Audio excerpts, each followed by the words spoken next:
Selamat datang di Ali The Hawa Channel. Jangan lupa untuk menekan tombol subscribe dan lonceng notifikasi.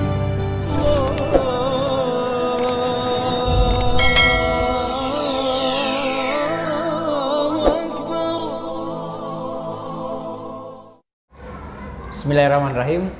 Assalamualaikum warahmatullahi wabarakatuh.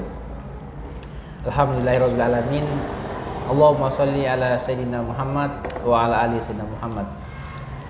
Saudaraku yang saya cintai karena Allah Subhanahu wa taala, alhamdulillah bisa bertemu lagi pada kesempatan kali ini. Dan hari ini adalah hari yang spesial. Ya, karena ditemani oleh dua cangkir kopi ya. Dua cangkir kopi. Hari yang spesial karena tidak sendiri saya. Pada kali ini saya ditemani oleh seorang ustadz dai muda yang populer khususnya di Provinsi Gorontalo. Dan pada kesempatan kali ini kita akan mendengarkan sama-sama, yaitu terkait dengan memuliakan ulama.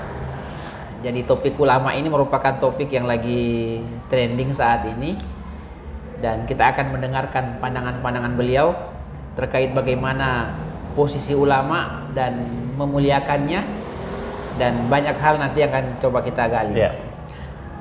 Beliau adalah Ustadz Nanang Masaudi ya. Mungkin sudah tidak asing lagi buat teman-teman yang ada di Provinsi Gorontalo. Dan dalam keseharian beliau adalah seorang guru ya, seorang pengasuh di pesantren, kemudian penceramah, dai, dan dalam banyak kesempatan yang lain juga beliau sangat dihormati dan sangat diminati terkait kajian-kajian politiknya. Nah, jadi dalam beberapa acara beliau sering diundang sebagai narasumber. Oleh karena itu, tanpa berpanjang lebar, kita sapa beliau. Assalamualaikum Ustaz. Waalaikumsalam warahmatullahi wabarakatuh. Sehat-sehat Ustaz ya? Alhamdulillah ya, kesehatan jadi modal utama ya untuk beraktivitas. Termasuk hari ini, alhamdulillah. Alhamdulillah. Ya. Baik ya, pemirsa sekalian, saudaraku yang saya cintai karena Allah SWT, mari kita dengarkan ya beberapa menit ke depan pengantar kata ya, terkait bagaimana konsep ya, ataupun pandangan menurut Ustadz ya, terkait dengan memuliakan ulama. Pak Ustadz. Oke ya, bismillahirrahmanirrahim.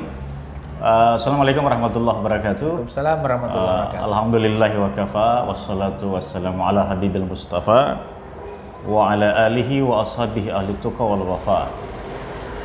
Tidak bermakna satu pertemuan, bahkan dikatakan oleh Rasulullah menjadi ibarat bangkai ya, jika dalam satu pertemuan ketika bertemu dengan saudara kita tidak bersalawat kepada Nabi ya. Allahumma salli ala Sayyidina Muhammad wa ala ali Sayyidina Muhammad wa ala ahli baitihi.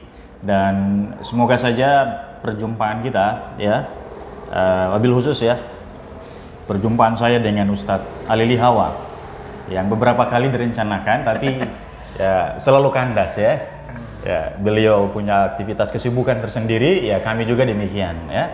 Tapi alhamdulillah kita dipertemukan dalam satu momen yang ya isunya ngeri-ngeri sedap juga ya.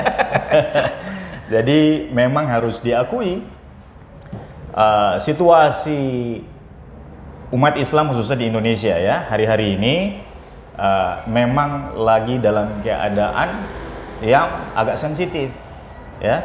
Dan isu-isu yang terkait dengan ulama kan dia selalu muncul ya secara insidentil ya, sesuai dengan suasana politik yang ada di Indonesia khususnya ya.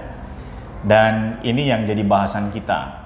Jadi sebelum kita mengulas lebih jauh tentang bagaimana harusnya kita bersikap dengan ulama ya, kita menunjukkan adab kita kepada ulama, kita tentu harus tahu dulu ulama ini yang bagaimana gitu ya. Jadi jangan sampai orang yang memang tidak ada dalam kriteria ulama ya, ini justru mendapatkan posisi yang begitu mulia, kita muliakan. Bahkan kita melihat di beberapa tempat ya, ada beberapa kelompok yang orang-orang atau guru-guru mereka yang mereka ikuti itu sikap mereka terjebak dalam sikap ta'assub ya.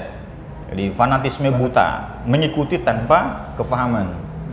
Oleh karena itu memang menghormati ulama ini adalah sebuah menjadi sebuah anjuran bahkan perintah oleh Rasulullah ya.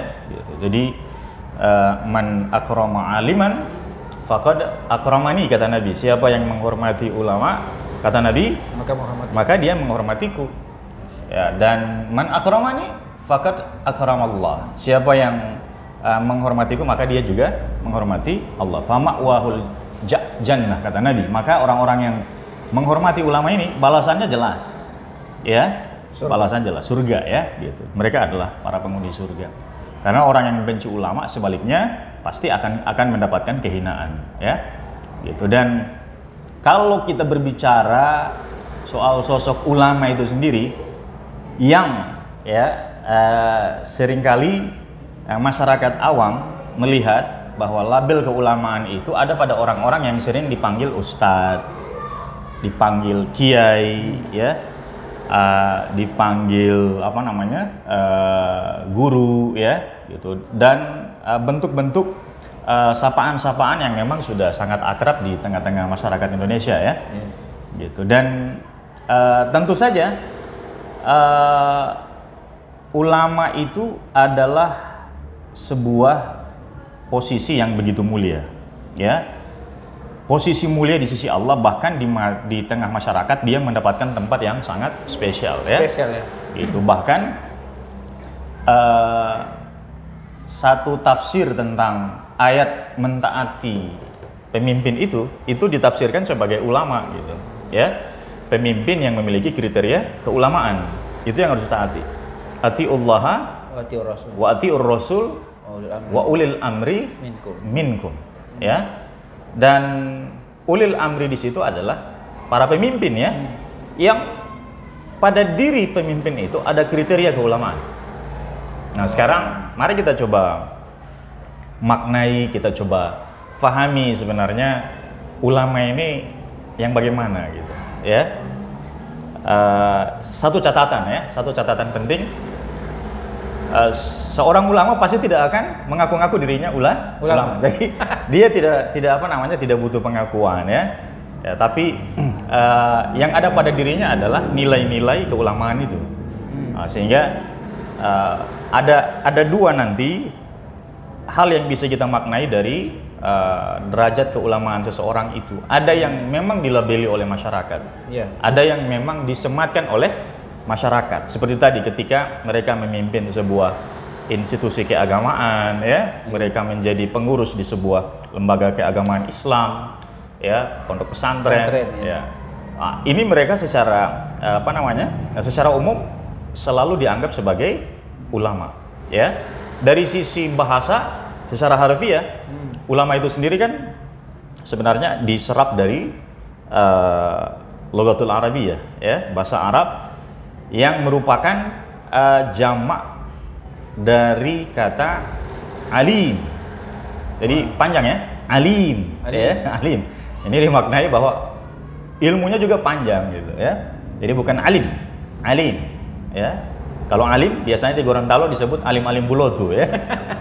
Jadi simbolnya aja yang kelihatan seorang alim, tapi isinya ya itu tidak berbobot gitu. Dan secara harfiah ya, ulama ini dimaknai orang yang menguasai ilmu agama ya. Jadi menguasai ilmu agama, dan ada yang memang memperketat kriterianya, harus menguasai ilmu fikih ya, harus ilmu syariat itu ya, harus di ilmu syariat pun cabang-cabangnya banyak ya.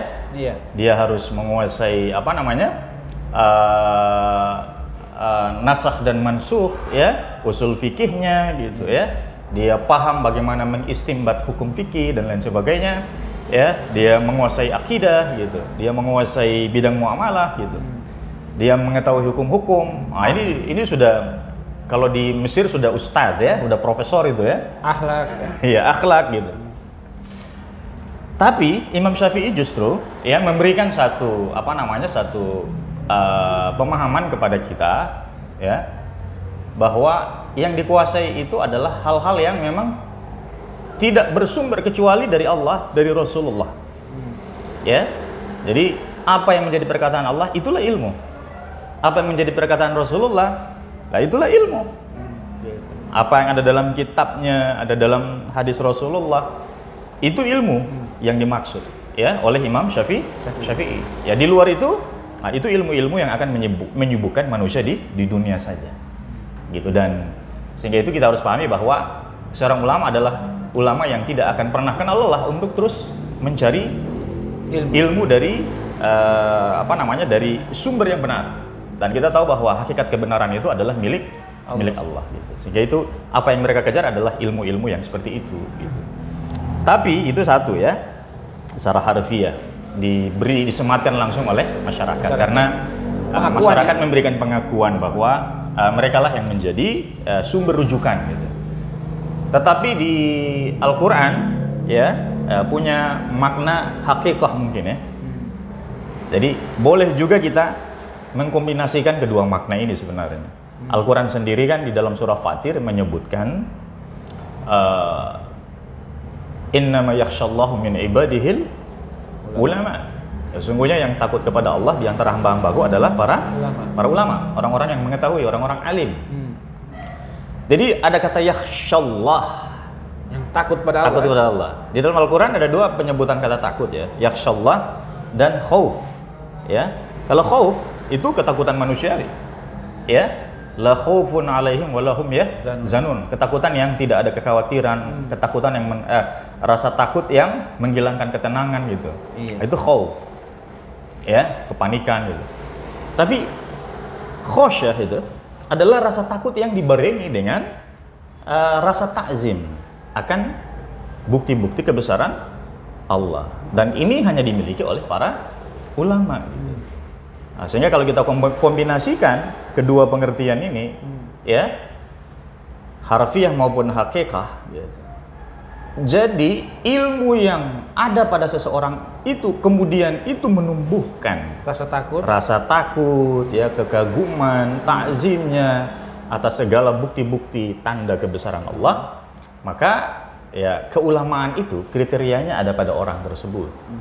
Ya, jadi seperti itu sebenarnya kalau kita bicara soal pengertian siapa. Sehingga sosok-sosok seperti inilah yang harusnya kita beri tempat. Karena Allah sendiri yang telah meneguhkan posisi mereka begitu mulia. Ya, posisi mulia. Setelah para nabi, bahkan nabi sendiri yang telah menyebut mereka adalah warathatul anbiya, pewaris. Ya.